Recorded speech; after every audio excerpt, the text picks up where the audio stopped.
நம்ம உடம்புல இருக்கிற செல்ஸ்லாம் சேர்ந்து தான் ஒரு டிஷ்யூவை உண்டாக்குது. நம்ம உடம்புல இருக்க டிஷ்யூஸ் எல்லாம் சேர்ந்து தான் ஒரு ஆர்கனை உருவாக்குது. நம்ம உடம்புல இருக்கிற ஆர்கன்ஸ் எல்லாமே சேர்ந்து தான் ஒரு ஹியூமன் பாடியை உருவாக்குது. இது நம்ம சின்ன வயசில் பயாலஜியில் படிச்சிருப்போம். ஆனால் ஒரு ஆர்கனுக்கு ஏதாவது பாதிப்பு இருந்தாலோ இல்லை அது அந்த குறிப்பிட்ட அந்த ஆர்கனுக்கு உண்டான செய்யலை, அது செய்யவில்லை அப்படின்றாலோ நம்ம என்ன பண்ணுவோம்? ஃபார் எக்ஸாம்பிள் நம்ம கிட்னி எடுத்துப்போம். கிட்னியில் நம்ம கிட்னி ஒழுங்காக வேலை செய்யாட்டி நம்ம கிட்னியை இதை பாதிப்பு நடந்திருந்தால் நம்ம டயாலிசிஸ்க்கு போவோம். டயாலிசிஸும் நமக்கு தீர்வு தரல அப்படிங்கிற போது நம்ம டிரான்ஸ்பிளான்டேஷன் அப்படிங்கிற இதுக்கு போவோம். ஸோ டிரான்ஸ்பிளான்டேஷன் எல்லா மக்களுக்கும் காமனாக தெரிஞ்ச ஒரு விஷயம், ஆர்கன் டிரான்ஸ்பிளான்டேஷன். ஆனால் அந்த ஆர்கன் டிரான்ஸ்பிளான்டேஷன் அவ்வளோ எஃபெக்டிவாக இருக்கா அப்படின்னு கேட்டால் அது கேள்விக்குறியாக தான் இருக்குது. நான் ஏன் இப்படி சொல்கிறேன் அப்படின்னு சொன்னால், நம்ம ஆர்கன் டிரான்ஸ்பிளான்ட்டுக்கு நிறைய பேராமீட்டர்ஸ் இருக்குது. அதில் முதல் காரணம் என்னன்னு பார்த்தீங்கன்னா, நம்மளோட பிளட் டைப், நம்மளோட டிஷ்யூ டைப், அதே மாதிரி சைஸ் ஆஃப் த டிரான்ஸ்பிளான்ட். இது எல்லாமே கச்சிதமாக பொருந்தினா மட்டும்தான் நம்ம டோனர்கிட்ட இருந்து வாங்குற ஆர்கன் நம்ம உடம்புல கச்சிதமாக பொருந்தும். அப்படி இல்லாட்டி இந்த ஆர்கன் ரிஜெக்ஷனில் தான் போய் முடியும் டிரான்ஸ்பிளான்டேஷன். செகண்ட் ரீசன் என்னன்னு பார்த்தீங்கன்னா, டோனர்ஸ். அமெரிக்காவில் இருக்க ஒரு டேட்டா என்ன சொல்லுதுன்னு பார்த்தீங்கன்னா, ஒரு நிமிஷத்துக்கும் 4 மெம்பர் ஆர்கன் தேவை அப்படின்னு லைனில் நிற்கிறதா சொல்லுது. ஸோ இது ஏன் பிரச்சனையாக இருக்குன்னு பார்த்தீங்கன்னா, நமக்கு டிமாண்ட் ஜாஸ்தியாக இருக்குது, but at the same time donors ரொம்பவே கம்மியாக இருக்கிறாங்க. ஸோ தேர்ட் ரீசன் என்னன்னு பார்த்தோம்னா, டாக்டர்ஸ். இந்த ஆர்கன் டிரான்ஸ்பிளான்ட் பண்ணுறதுக்கு நமக்கு ஸ்பெஷலைஸ்டு டாக்டர்ஸ் தேவை, அவங்களோட டைம் அண்ட் மணி தேவை. இது எல்லாருக்கும் அவ்வளோ எளிதாக கிடைக்கிறது இல்லை. இந்த ஆர்கன் டிரான்ஸ்பிளான்ட் பண்ணுறதுக்கு டாக்டர்ஸ் கிட்ட நம்ம அதிகமாக காசு கொடுக்க வேண்டியதாக இருக்கட்டும். நம்ம சப்போஸ் இந்த ஆர்கனை நம்ம டிரான்ஸ்பிளான்ட் பண்ணாலுமே இது லைஃப் லாங்காக ஒரு எஃபெக்டிவாக இல்லை அப்படின்னு சொல்லுது. ஒரு டேட்டா என்ன சொல்லுதுன்னு பார்த்தீங்கன்னா, ஒரு ஹார்ட் டிரான்ஸ்பிளான்ட், அதாச்சும் ஒரு ஹார்ட்டை இன்னொரு ஆளுக்கு நம்ம டிரான்ஸ்பிளான்ட் பண்ணால் அதோட சக்ஸஸ் ரேட் இனிஷியல் இயரில், அதாச்சும் ஃபர்ஸ்ட் இயரில் 85% இருக்குது அப்படின்னு சொல்லுது. பட் ஆனால் டவுன் த இயர் நமக்கு அது 5 இயர்ஸ் கழிச்சு பார்த்தோம்னா அதோட சக்ஸஸ் ரேட் அரௌண்ட் 60% நிற்கிது. ஸோ இதுலேருந்து நமக்கு கிளியராக தெரியுது, இந்த ஆர்கன் டிரான்ஸ்பிளான்ட் நமக்கு லைஃப் லாங் ரெமெடியாக கண்டிப்பாக இருக்காது. ஸோ இது எல்லாமே பண்ணியும் நம்ம ஆர்கன் சக்ஸஸ்ஃபுல்லாக இம்ப்ளான்ட் ஆனாலுமே நமக்கு மேஜராக எல்லோரும் காமனாக ஃபேஸ் பண்ணுற ஒரு விஷயம் என்னென்னு பார்த்தீங்கன்னா, இன்ஃபெக்ஷன்ஸ் ஆர் சைட் எஃபெக்ட்ஸ். இது கண்டிப்பாக நடக்கும். ஏன்னா நம்ம ஒரு ஆர்கன் டிரான்ஸ்ஃபர் பண்ணதுக்கப்புறம் இம்யூனோ சப்ரெசிவ் ட்ரக்ஸ் எடுப்போம். அது மட்டும் இல்லாமல் அந்த ஆர்கன் நம்ம உடம்புக்கு கச்சிதமாக பொருந்தாட்டி நமக்கு அது சில சைட் எஃபெக்ட்ஸ் கொடுக்க ஆரம்பிக்கும். இந்த ஃபேக்டர்ஸ் எல்லாம் கன்க்ளூட் பண்ணி தான் சயின்டிஸ்ட் இந்த ஆர்கன் டிரான்ஸ்பிளான்டேஷன் ஒரு கரெக்டான எஃபெக்டிவான ஆல்டர்னேட்டிவாக இல்லை அப்படின்னு கன்க்ளூட் பண்ணுறாங்க. ஸோ இதுக்கு என்னதான் ஆல்டர்னேட்டிவ் அப்படின்னு சயின்டிஸ்ட் பாஸ்ட் டெக்கேட்ஸில் பார்க்கும்போது அவங்க ஆர்கன் பிரிண்டிங் ஆர் 3D பயோபிரிண்டிங் அப்படிங்கிற ஒரு டெக்னாலஜியை கண்டுபிடிக்கிறாங்க. ஸோ இன்னைக்கு வீடியோ ஆர்கன் பிரிண்டிங் பற்றி தான் இருக்க போது. நம்ம டைரெக்டாக ஆர்கன் பிரிண்டிங்குள்ளே போய்க்கலாம். ஸோ 3D பயோபிரிண்டிங் இது என்னன்னு பார்த்தோம்னா, முதல்ல மெக்கானிக்கல் இன்ஜினியரிங் ஸ்டூடெண்ட்ஸ் எல்லாருக்கும் தெரியும் 3D பிரிண்டிங் அப்படிங்கிற இந்த டெக்னாலஜியை பற்றி. ஸோ 3D பிரிண்டிங்கில் என்ன நடக்கும்னா, நம்ம பிரிண்டரில் ஒரு இங்கை வச்சு நம்ம பிரிண்ட் பண்ணுறோம் அப்படின்னு வச்சுக்கோங்க. ஃபார் எக்ஸாம்பிள் நமக்கு இங்கே இருக்குது பிரிண்டரில் ஃபர்ஸ்ட் லேயர் ஆஃப் இங்கை நம்ம பிரிண்ட் பண்ணுறோம். ஸோ இந்த பிரிண்டிங் முடிஞ்சதுக்கப்புறம் அதுக்கு மேலேயே அந்த இங்குக்கு மேலேயே திருப்பியும் இங்கே வச்சு நம்ம செகண்ட் லேயரை பிரிண்ட் பண்ணுறோம், அந்த ஒரு குறிப்பிட்ட ஸ்ட்ரக்சரை.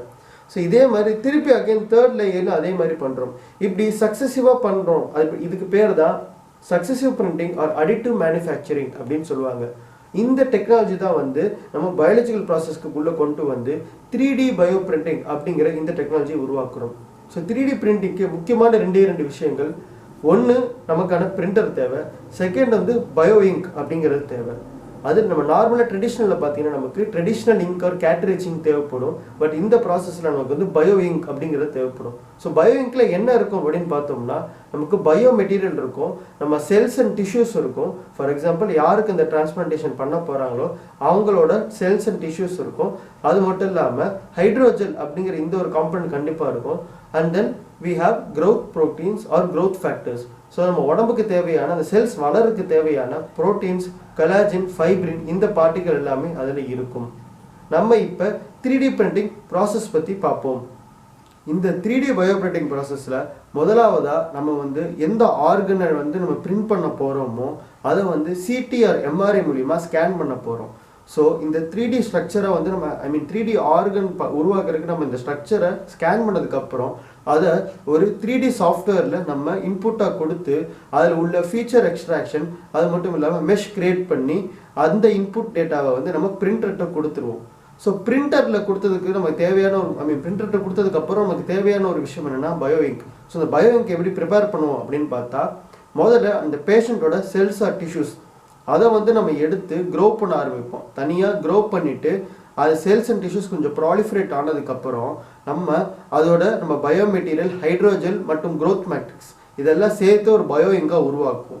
இந்த பயோ இங்கை தான் நம்ம பிரிண்டருக்கு சப்ளை பண்ணி நம்மளோட பிரிண்டிங் ப்ராசஸ் ஸ்டார்ட் ஆயிரும். ஸோ ஒன்ஸ் இந்த பிரிண்டிங் ப்ராசஸ் எல்லாம் முடிஞ்சுட்டு நமக்கு ஒரு சாலிடாக ஒரு ஆர்கன் வந்ததுக்கப்புறம் இந்த ஆர்கனை வந்து நம்ம இன்க்யூபேட்டரில் போட்டுட்டு இன்க்யூபேட்டரில் நம்ம இந்த செல்ஸும் டிஷ்யூஸும் ஃபுல்லாக க்ரோ ஆகிறதுக்கு நம்ம வெயிட் பண்ணி பார்ப்போம்.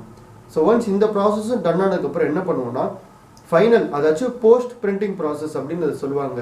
இந்த போஸ்ட் பிரிண்டிங் ப்ராசஸில் என்ன நடக்கும்னு பார்த்தீங்கன்னா, இந்த 3D ஸ்ட்ரக்சர்ட் ஆர்கனை வந்து நம்ம ஃபினிஷிங் பண்ணுவோம். அதாச்சும் நம்ம அதுக்கு சாண்டிங் பண்ணுவோம். ஏதாவது அடிஷ்னல் பார்ட் இருந்துச்சுன்னா அதை ரிமூவ் பண்ணுவோம், பாலிஷிங் பண்ணுவோம். அது மட்டும் இல்லாமல் அதுக்கு ஏதாவது கலரிங் தேவைப்பட்டுச்சுன்னா அதை கூட நம்ம பண்ணுவோம். ஸோ இவ்வளோ எளிதாக இருக்குது இந்த ப்ராசஸ். ஸோ இது வந்து நம்ம மார்க்கெட்டில் இருக்குதா, நம்ம எல்லோரும் யூஸ் பண்ணுறாங்க அப்படின்னு கேட்டால் அதுதான் இல்லை. ஏன்னு கேட்டிங்கன்னா அதுக்கு வந்து சில காம்ப்ளிகேஷன்ஸ் இருக்குது இந்த ப்ராசஸில். இது வந்து அவ்வளோ எளிதாக வைடாக வந்து உலகம் ஃபுல்லாக யூஸ் பண்ணுறது இல்லை. ஏன்னு அதில் முதல் விஷயம் பார்த்தோம்னா, இது வந்து எக்ஸாக்டாக நம்ம நேச்சுரலாக இருக்கிற ஆர்கன் மாதிரி எக்ஸாக்டாக இதை ரெப்ளிகேட் பண்ணலை. அதுக்கு ஏன்னு பார்த்தீங்கன்னா, for example cells, tissues, skin இந்த மாதிரி ரொம்ப காம்ப்ளெக்ஸ் இல்லாத ஆர்கனை வந்து ஒரு டிஷ்யூஸ் அண்ட் செல்ஸ் இதெல்லாம் பார்த்தீங்கன்னா அது ஈஸியாக ரெப்ளிகேட் பண்ணிடுது. ஏன்னா அதில் அவ்வளோ வந்து காம்ப்ளெக்சிட்டி இல்லை, அவ்வளோ டிஃபிகல்ட்டாகவும் இல்லை. But at the same time நம்ம ஒரு கிட்னியோ, ஒரு லங்கையோ, ஒரு ஹார்ட்டையோ எடுத்தோம்னா அந்த ஆர்கன் எல்லாமே கொஞ்சம் காம்ப்ளெக்ஸாக இருக்குது.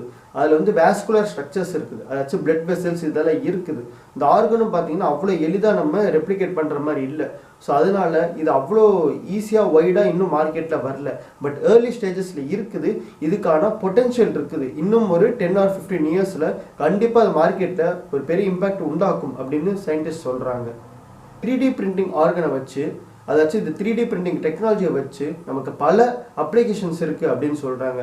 முதல் விஷயம் எதுன்னு பார்த்தீங்கன்னா ட்ரக் டெஸ்டிங். அதாச்சும் நமக்கு இந்த ஆர்கன் ஒன்ஸ் பிரிண்ட் ஆனதுக்கப்புறம் நம்ம ஒரு ட்ரக்கை டெஸ்ட் பண்ண போகிறாங்க பார்த்தீங்களா, அவங்க வந்து இந்த ஆர்கனில் இன்ஜெக்ட் பண்ணி இந்த ஆர்கனில் எப்படி அது ரியாக்ட் ஆகுது இந்த குறிப்பிட்ட ட்ரக் அப்படிங்கிறத டெஸ்ட் பண்ணி பார்ப்பாங்க. இதனால் நமக்கு அக்யூரேட்டான டேட்டா, இந்த ட்ரக்கோட எஃபெக்டிவ்னஸ் வந்து நமக்கு அக்யூரேட்டாக கிடைக்கும் அப்படின்னு சொல்கிறாங்க. ஸோ செகண்ட் ரீசன் என்னென்னு பார்த்தீங்கன்னா, செகண்ட் அப்ளிகேஷன் என்னென்னு பார்த்தோம்னா மெடிக்கல் எஜுகேஷன். ஸோ நமக்கு பொதுவாக இந்த மெடிக்கல் ஸ்டூடெண்ட்ஸ் ஆர் யாராச்சும் ரிசர்ச்சர்ஸ் அவங்க ஒன்ஸ் இந்த ஆர்கனை வச்சு படிக்கணும்னா அவங்க வந்து டைரெக்டாக ஒரு நேச்சுரல் ஆர்கனை தான் எடுக்கிற மாதிரி இருக்கும். பட் ஆனால் இந்த 3D பயோபிரிண்டட் ஆர்கன் மூலிமா அவங்க ரியல் லைஃப்பில் எப்படி ஒரு ஆர்கன் இருக்குமோ அதை வச்சு அவங்க படிக்கலாம். But at the same time இது வந்து கெடாவஸ்க்கு ஒரு பெரிய ஆல்டர்னேட்டிவாக இருக்குது அப்படின்னு சொல்கிறாங்க. இன்னொரு அப்ளிகேஷன் என்னென்னு பார்த்தீங்கன்னா, இதோட காஸ்மெட்டிக் இண்டஸ்ட்ரியிலே இதை அப்ளை பண்ணுவாங்க. அதாச்சும் எப்படின்னு பார்த்தோம்னா, காஸ்மெட்டிக்கில் நம்ம என்னென்ன காஸ்மெட்டிக் இருந்தாலும் அது வந்து ஸ்கின்ல அப்ளை பண்ணி அது மூலிமா ஏதாச்சும் நமக்கு அலர்ஜனோ அது மட்டும் இல்லாமல் நமக்கு மூலிமா ஏதாச்சும் ஒரு சைடு எஃபெக்ட்ஸோ இன்ஃபெக்ஷனோ வருதா அப்படிங்கிறது பார்ப்பாங்க. ஸோ அதை வந்து நம்ம நேச்சுரலாக ஒரு ஸ்கின்னை கண்டுபிடிச்சி நம்ம பண்ணுறதுக்கு பதிலாக நம்ம இந்த 3D பயோபிரிண்டட் ஸ்கின்னை வச்சு நம்ம ஈஸியாக பண்ணலாம். இப்போதைக்கு ஒரு அப்ளிகேஷன் வந்து கொஞ்சம் லிமிட்டடாக இருக்குது, வூண்ட் ஹீலிங் அந்த மாதிரி விஷயத்துக்கு. பட் ஆனால் நம்ம ஃப்யூச்சரில் இதை பற்றி இன்னும் இப்போ நான் சொன்ன அப்ளிகேஷன்ஸை விட இன்னும் கொஞ்சம் வைடாகவே இருக்கும் அப்படின்னு நான் நம்புகிறேன். இந்த 3D பயோபிரிண்டிங்கோட கன்சர்ன்ஸ் என்னென்னு பார்த்தோம்னா, இது வந்து நான் முன்னாடி சொன்ன மாதிரி இது அவ்வளோ எஃபெக்டிவாக இல்லை அப்படின்னு சொல்கிறாங்க. அது மட்டும் இல்லாமல் இந்த குறிப்பிட்ட டெக்னாலஜி வந்து ரொம்பவே எக்ஸ்பென்சிவாக இருக்குது இப்போ இருக்கிற கரண்ட் செனாரியோவில். ஸோ இது வந்து எளிய மக்களுக்கு கண்டிப்பாக கிடைக்காத ஒரு விஷயமாக தான் இருக்குது. அதனால் இது வந்து இந்த ரிச் அண்ட் பூரோட பேரியரை வந்து இன்னும் கொஞ்சம் வைடாக்கும் அப்படின்னு சொல்கிறாங்க. ஸோ இது one of the concern.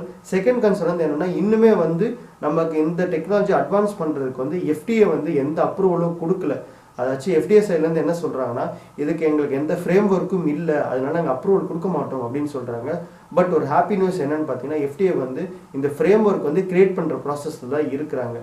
So ஃபைனலாக என்ன கன்சர்ன் இருக்குது அப்படின்னு பார்த்தீங்கன்னா, என்னதான் இந்த 3D பிரிண்டட் ஆர்கனோ 3D பிரிண்டட் செல்லோ டிஷ்யூவோ எல்லாமே வந்து நம்ம ஒரு பேஷண்ட்டுக்கு இன்ஜெக்ட் பண்ணாலும் இம்ப்ளான்ட் பண்ணாலும் இது வந்து லைஃப் லாங்காக இல்லை அப்படின்றது சொல்கிறாங்க. ஸோ இவ்வளோ சேலஞ்சஸ், இவ்வளோ காம்ப்ளிகேஷன்ஸ், இவ்வளோ அட்வான்ஸ்மெண்ட் இருக்கிற இந்த டெக்னாலஜி ஃப்யூச்சரில் எப்படி கொண்டு போகுது, உங்களோட ஒப்பீனியன்ஸ் என்ன, இதனால என்னென்ன மாற்றங்கள் ஆர் என்னென்ன ஒப்பீனியன் உங்களுக்கு வருதோ அது எல்லாமே நீங்கள் கமெண்ட்ஸில் சொல்லுங்கள். ஸோ தேங்க்யூ ஃபார் வாட்சிங் திஸ் வீடியோ. இன்னொரு வீடியோவில் நம்ம கண்டிப்பாக சந்திப்போம். தேங்க்யூ.